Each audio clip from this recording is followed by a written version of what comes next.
আসসালামু আলাইকুম। নতুন একটা রেসিপিতে সবাইকে স্বাগতম। আশা করি সবাই ভালো আছেন, আমিও ভালো আছি আলহামদুলিল্লাহ। আজকে পুঁই শাকের বীজের একটা রেসিপি তৈরি করে দেখাবো, খুব মজাদার, চিকেন দিয়ে। এখানে আমি 250 গ্রাম পুঁই শাকের বীজ নিয়েছি। এটাকে আমি সাইজ হিসেবে 2 টুকরা 3 টুকরা করে কেটে নিয়েছি। আর নিয়ে নিলাম এখানে 4টা মিডিয়াম সাইজের আলু, এরকম কিউব করে কেটে নিয়েছি। আমি ভালো মতো ধুয়ে নিয়েছি। পুঁই শাকের বীজে কিন্তু অনেক ময়লা থাকে। চার পাঁচবার আমি পানি পাল্টে ধুয়ে নিয়েছি যাতে কোনো ময়লা না থাকে। তারপর পানির মধ্যে একটু ভিজিয়ে রাখলাম।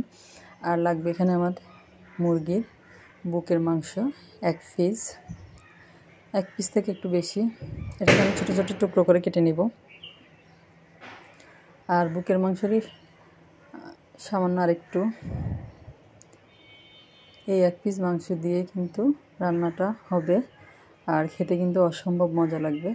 আপনারা রেসিপিটা পুরো দেখার চেষ্টা করবেন, স্কিপ না করে। এটা আপনাদের কাছে অনুরোধ রইল। চিকেনটা আমি কিউব করে কেটে ভালো মতো ধুয়ে নিয়েছি। তারপরে চুলায় একটা প্যান বসিয়ে দিলাম। দিয়ে এখানে 2 টেবিল চামচের মতো সয়াবিন তেল দিয়ে দিয়েছি। হাফ চা চামচের মতো হলুদ দিয়ে হলুদটা তেলের সাথে মিশিয়ে নিয়েছি। তারপরে ধুয়ে রাখা চিকেনগুলো দিয়ে দিব। দিয়ে তেলের সাথে ভালো মতো মিশিয়ে নিব চিকেনটাকে। আর দিয়ে দিব এখানে স্বাদ অনুযায়ী লবণ। ভালো মতো মিশিয়ে নিয়ে আমি এটা মিডিয়াম আছে 4 থেকে 5 মিনিট ভালো মতো ভেজে নিব। এই যে আমার ভাজা হয়ে গেছে 4-5 মিনিট। এখন আমি এটা উঠিয়ে নিব। যারা আমার ভিডিওটা দেখতে শুরু করেছেন, এখন একটা লাইক দিতে ভুলে গেছেন, তারা একটা লাইক দিয়ে ভিডিওটা কন্টিনিউ করেন। আর যারা আমার চ্যানেলে নতুন আজকে প্রথম ভিডিও দেখছেন, যদি ভিডিওটা আপনাদের ভালো লাগে তাহলে আমার চ্যানেলটা সাবস্ক্রাইব করে পাশে থাকা বেল আইকনটা চেপে দেবেন। এরপরে আমি চিকেনগুলো উঠিয়ে নিলাম। একই প্যানে আমি আরও 1 টেবিল চামচের মতো সয়াবিন তেল দিয়ে দিয়েছি। আর দিয়ে দিলাম জিরা, তেজপাতা আর 3-4 টুকরো দারুচিনি। এখানে আমি মিডিয়াম সাইজের 3টা পেঁয়াজ কুচি দিয়ে দিলাম।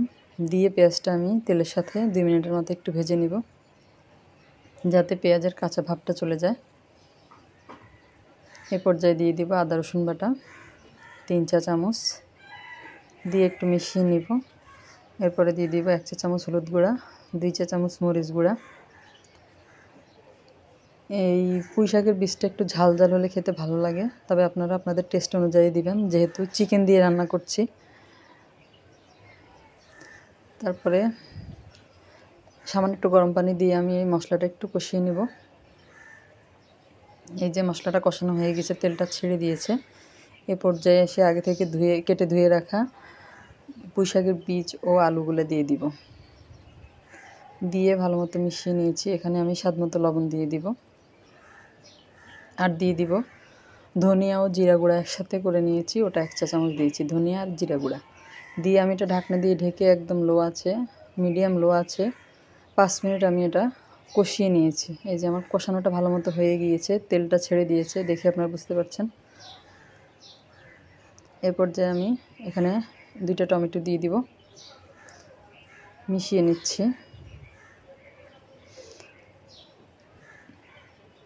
তারপরে সেই ভেজে রাখা চিকেনগুলো দিয়ে দিলাম, দিয়ে নেড়ে চেড়ে 1 মিনিটের মতো সব কিছু মিশিয়ে নিব।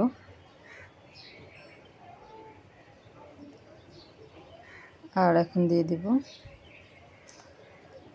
গরম পানি, যাতে আলু এবং পুঁই শাকের বীজগুলো ভালো মতো সেদ্ধ হয়ে যায়। আর দিয়ে দিলাম 1 চা চামচ পরিমাণ গরম মশলা গুঁড়া। দিয়ে সব কিছু একসাথে ভালো মতো মিশিয়ে ঢাকনা দিয়ে ঢেকে আমি এটা 15 মিনিট মিডিয়াম আঁচে রান্না করে নেব, যাতে সব কিছু সেদ্ধ হয়ে একটা মাখা মাখা ভাব চলে আসে। আর যারা অলরেডি আমার চ্যানেলটা সাবস্ক্রাইব করে আমার পাশে আছেন, আমাকে এগিয়ে নিতে সাহায্য করছেন, তাদেরকে অসংখ্য ধন্যবাদ। এভাবে আমাকে সাপোর্ট করবেন। আমি সবার পাশে আছি। 15 মিনিট পর আমার রান্নাটা হয়ে গিয়েছে। এখন আমি 1 মুঠো পরিমাণ ধনেপাতা কুচি দিয়ে দিলাম, দিয়ে মিশিয়ে নিচ্ছি। চুলার আঁচটা এই মুহূর্তে হাই হিটে রেখেছি। লবণটা আমি চেক করে নিয়েছি, হয়ে গিয়েছে। অসম্ভব মজা হয়েছে খেতে। চুলাটা আমি বন্ধ করে দিলাম। সার্ভ করে আপনাদেরকে দেখাচ্ছি যে এটা কতটা সুন্দর আর লোভনীয় হয়েছে দেখতে। আল্লাহ হাফেজ।